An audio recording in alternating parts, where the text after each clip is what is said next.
We launched it even 2 years before TikTok launched it in China. Okay. So we had a good time building that company. There were a few mistakes that I made, and one of the biggest mistake was for me the writing on the wall was very clear कि यार जो काम Instagram ने photos के लिए किया है वो काम कोई ना कोई वीडियोज़ के लिए करने वाला है वी एंडेड अप और building something which is very very similar to what TikTok is today it was a full screen vertical video app short snackable videos What's the name of the product? frankly me. Frankly Me.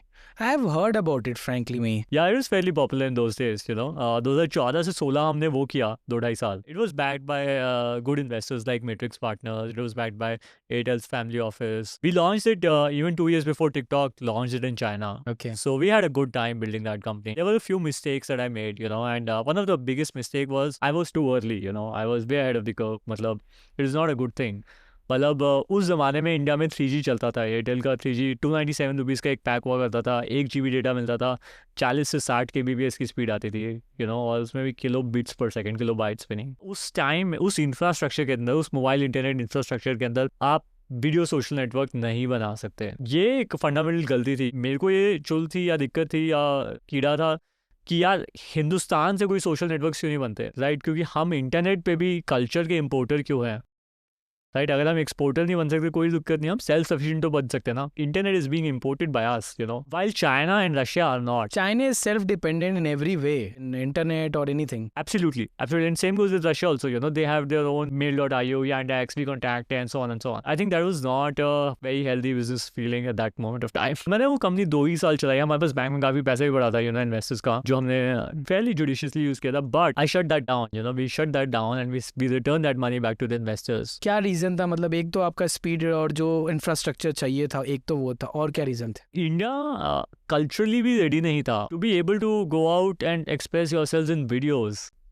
Is not easy. But YouTube तो उस समय चल रहा था. अच्छा, right. YouTube हम consume करते थे बट इंडियन कंटेंट नहीं था यूट्यूब पे. आप खुद सोच के देखो, आज हम 2025 में, हम 2014 की बात करें, 15 की बात करें, 10 साल पहले यूट्यूब पे, तो आप इमेजिन कर सकते हो क्या ही होगा इंडिया. इनफैक्ट 5 साल पहले यूट्यूब ये नहीं था इंडिया में. हाँ नहीं, कंटेंट क्रिएटर तो थे वैसे, उतने उस लेवल पे डेमोक्रेटाइज नहीं हुआ था. 1% of what it is today. मतलब इंडिया में YouTube content creation actually started after Covid. क्योंकि ऑब्वियसली इंटरनेट ही स्पीड नहीं था, तो और तो क्या ही होगा. एग्जैक्टली. एंड उसमें भी ना, if you I tell you the other insight, इस टाइप के सोशल नेटवर्क्स के अर्ली अडॉप्टर्स होते हैं कॉलेज के बच्चे. कॉलेज के बच्चों में प्रोडक्ट्स वायरल तब जाते हैं जब कॉलेज के बच्चे कॉलेज के ग्राउंड में या क्लासरूम के बाहर साथ मिल के बैठ के कोई कंटेंट कंज्यूम करें या क्रिएट करें, ना कि वो अपने घर के वाईफाई से कंप्यूटर पे बैठ के कर रहे हैं.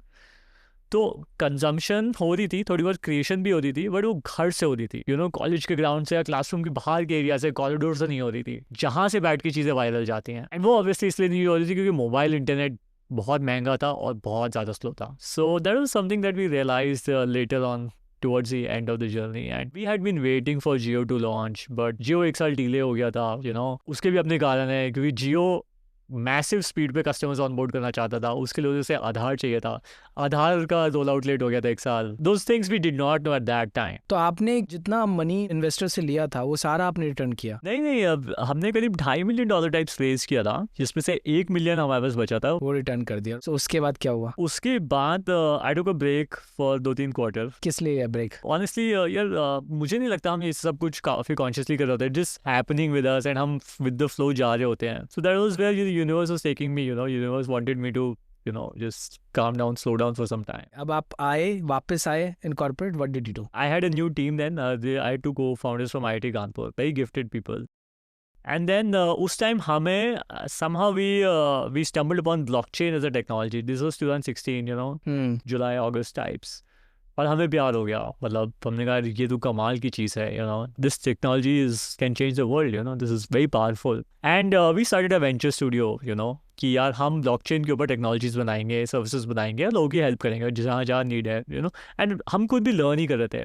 सो we did a few interesting projects there. One of those projects which really took off was we built a mining pool for someone. That was probably the first mining pool to come out of India, and probably the first one to come out of the mainstream companies like France, China and US. मतलब उस time पे जो pool से ज़्यादा China से थे, कुछ एक पूल फ्रांस से था और 1-2 पूल US में थे. बाकी कहीं फाइनिंग पूल्स ऑपरेट नहीं होते थे. हमने बनाया, हमारा अच्छा चला, हमने स्केल किया उसे, करीब 5% पूरे नेटवर्क का, बिटकॉइन नेटवर्क का हैश रेट हमारे पूल पे चलता था एक टाइम पे। तो वो फिर हमने बेच दिया।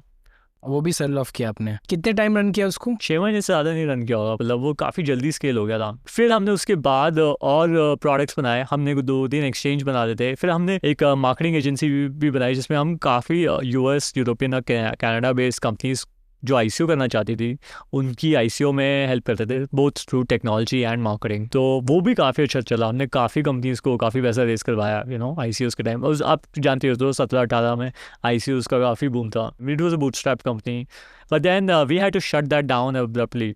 Why? Yeah, the government, Indian government was not very comfortable with crypto related companies. या आई रिमेम्बर, बहुत सारे कंपनी, मेरे खुद के बहुत सारे हमारे कस्टमर्स थे जो उसके बाद जो हायरिंग करते थे हमारे प्लेटफॉर्म के थ्रू, और एकदम से एक नाइट में सब कुछ चेंज हो गया जब ये आया रेगुलेशन। Exactly.